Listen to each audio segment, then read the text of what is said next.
नमस्कार साथियों, समसामयिक मुद्दों से संबंधित प्रश्नावली श्रृंखला के साथ मैं अमित आप सभी का स्वागत करता हूं।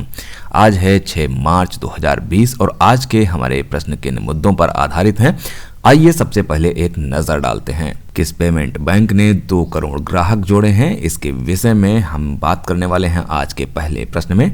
वहीं दूसरे प्रश्न में हम बात करेंगे विश्व बैंक ने कोरोना वायरस के आर्थिक प्रभावों से जूझ रहे देशों के लिए की जा रही सहायता की घोषणा पर। हमारा तीसरा प्रश्न आधारित होगा गूगल द्वारा गूगल क्लाउड क्षेत्र की स्थापना पर।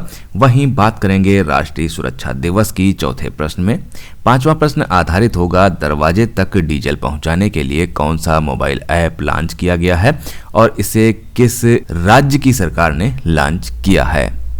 जीवन कौशल पाठ्यक्रम को कहां शामिल किया गया है, इस विषय पर हम बात करेंगे छठे प्रश्न में। सातवां प्रश्न आधारित होगा 108वीं भारतीय विज्ञान कांग्रेस की मेजबानी पर। वहीं 8वें प्रश्न में हम जानेंगे कि भारत के बारे में ग्लोबल फाइनेंशियल इंटीग्रिटी रिपोर्ट क्या कहती है। 9वां प्रश्न आधारित होगा विधानसभा में ई विधान प्रक्रिया लागू करने के विषय पर और जानेंगे तुर्की में भारत का नया राजदूत कौन नियुक्त किया है अपने इस सेगमेंट के अंतिम और 10वें प्रश्न में। तो बात सबसे पहले पेमेंट बैंक में 2 करोड़ ग्राहकों के जोड़े जाने से। निम्नलिखित में से किस पेमेंट बैंक ने हाल ही में 2 करोड़ ग्राहक जोड़ने की बड़ी उपलब्धि हासिल की है। हमारे पास ऑप्शन है India post payments bank, Airtel भुगतान bank, Aditya Birla payment bank और इनमें से कोई नहीं। तो यहाँ पर जो इसका सही उत्तर है वो है ए, इंडिया पोस्ट पेमेंट्स बैंक ने हाल ही में 2 करोड़ ग्राहक जोड़ने की बड़ी उपलब्धि हासिल की है। पिछले साल अगस्त में आईपीपीबी ने अपने संचालन के 1 साल के भीतर 1 करोड़ ग्राहक के आंकड़े को पार कर लिया था। इसके बाद अगले 1 करोड़ ग्राहक केवल 5 महीने में जुटाए गए हैं। आईपीपीबी औसतन 1 माह में लगभग 33 लाख अकाउंट खोलता या मेंटेन करता है। India post payments bank door step banking की सुविधा प्रदान करता है। यह सुविधा आधार से लिंक किसी भी बैंक अकाउंट को एक्सेस देने पर ग्राहक को मिलती है। हमारे पास अगला प्रश्न है कोरोना वायरस के आर्थिक प्रभावों से जूझ रहे देशों के लिए विश्व बैंक ने कितने अरब डॉलर की सहायता की घोषणा की है। हमारे पास ऑप्शन है 10, 15, 12 और 25। तो यहाँ पर इसका सही जवाब है 12। कोरोना वायरस के आर्थिक प्रभावों से जूझ रहे देशों के लिए विश्व बैंक ने 12 अरब डॉलर की सहायता की घोषणा की है। यह वायरस अब तक 79 देशों में पहुंच चुका है। विश्व बैंक प्रभावित देशों को वित्तीय सहायता तथा इस रोग के लिए समाधान विकसित करने के लिए सहायता प्रदान कर रहा है। यह वित्त पोषण केवल उन सदस्य देशों के लिए है जिनकी अर्थव्यवस्था इस वायरस के कारण काफी प्रभावित हुई है। हमारे पास अगला प्रश्न है भारत में कहां पर गूगल द्वारा गूगल क्लाउड क्षेत्र की स्थापना करने की घोषणा की गई है। हमारे पास ऑप्शन है मुंबई, दिल्ली, बेंगलुरु और इनमें से कोई नहीं। तो यहाँ पर जो इसका सही उत्तर है वो है दिल्ली। भारत में दिल्ली में गूगल द्वारा गूगल क्लाउड क्षेत्र की स्थापना 2021 तक करने की घोषणा की गई है। यह भारत में मुंबई के बाद गूगल का दूसरा क्लाउड क्षेत्र होगा। मुंबई में 2017 में गूगल क्लाउड क्षेत्र को लॉन्च किया गया था। एशिया प्रशांत क्षेत्र में गूगल के 22 क्लाउड क्षेत्र हैं। दिल्ली क्लाउड क्षेत्र के साथ गूगल टोरंटो जो कि कनाडा, मेलबोर्न ऑस्ट्रेलिया और दोहा कतर में भी अपने सेंटर खोलेगा। गूगल क्लाउड सेवाएं अब दक्षिण अमेरिका, उत्तरी अमेरिका, एशिया, यूरोप और ऑस्ट्रेलिया में उपलब्ध हैं। इन क्षेत्रों में डाटा संग्रहित किया जाता है। यह डाटा स्टोरेज क्षेत्र कई कंपनियों को अपना डाटा स्टोर करने और सुरक्षित रखने में मदद करते हैं। हमारा अगला प्रश्न है हाल ही में राष्ट्रीय सुरक्षा दिवस कब मनाया गया। हमारे पास ऑप्शन है 1 मार्च, 4 मार्च, 2 मार्च और इनमें से कोई नहीं।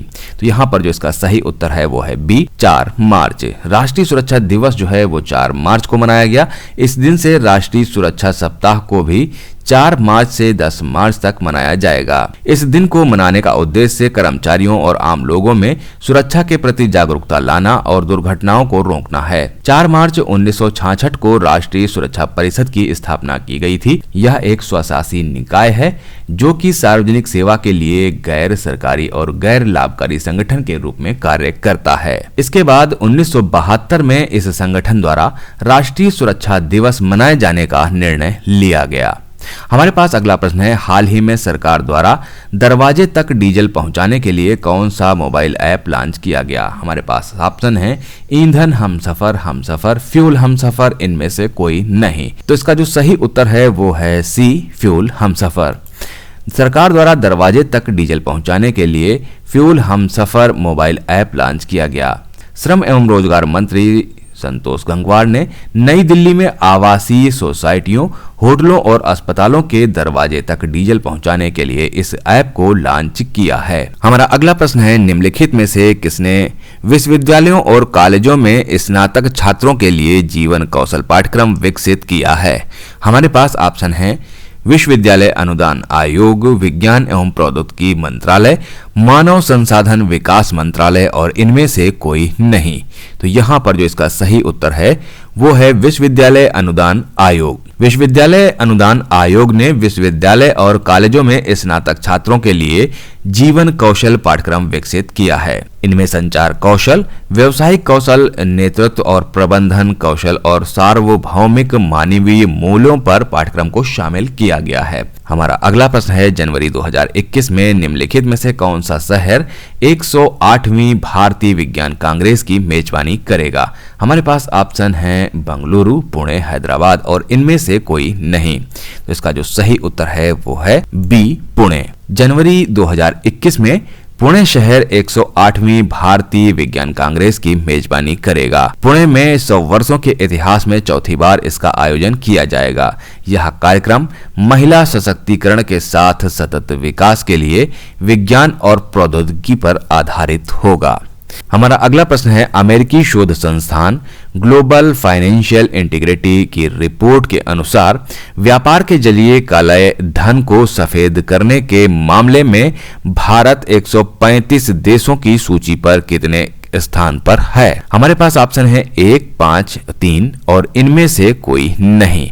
तो इसका जो सही उत्तर है वो है 3। अमेरिकी शोध संस्थान ग्लोबल फाइनेंशियल इंटीग्रिटी की रिपोर्ट के अनुसार व्यापार के जरिए काले धन को सफेद करने के मामले में भारत 135 देशों की सूची में 83.5 अरब डॉलर के साथ तीसरे स्थान पर है। चीन 457.7 अरब डॉलर की राशि पर कर चोरी के साथ सबसे पहले स्थान पर है। इसके बाद आता है नंबर मैक्सिको का, जो कि 85.3 अरब डॉलर के साथ दूसरे स्थान पर है। मनी लॉन्ड्रिंग का मतलब है अवैध तरीके से कमाए गए काले धन को वैध तरीके से कमाए गए काले धन के रूप में दिखाने से। मनी लॉन्ड्रिंग अवैध रूप से प्राप्त धनराशि को छुपाने का तरीका है। हमारे पास अगला प्रश्न है, डिजिटल इंडिया कार्यक्रम के तहत किस राज्य की विधानसभा में ई विधान प्रक्रिया लागू की गई है? हमारे पास ऑप्शन है महाराष्ट्र, आंध्र प्रदेश, अरुणाचल प्रदेश और इनमें से कोई नहीं। तो यहाँ पर इसका सही उत्तर है सी, अरुणाचल प्रदेश। डिजिटल इंडिया कार्यक्रम के तहत अरुणाचल प्रदेश की विधानसभा में ई विधान प्रक्रिया लागू की गई। इस प्रक्रिया के अंतर्गत अब सदन की प्रत्येक कार्यवाही बिना कागज के इस्तेमाल के की जाएगी।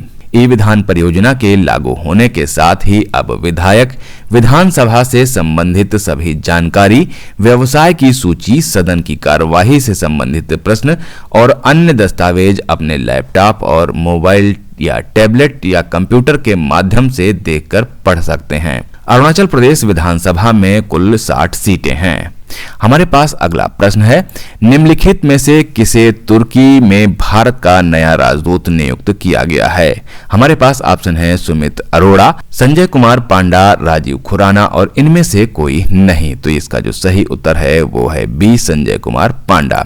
संजय कुमार पांडा को तुर्की में भारत का नया राजदूत नियुक्त किया गया है। संजय कुमार पांडा जो हैं 1991 बैच के भारतीय विदेश सेवा के अधिकारी हैं और वर्तमान में वह सैन फ्रांसिस्को में भारत के महावाणिज्य दूत के रूप में कार्य कर रहे हैं।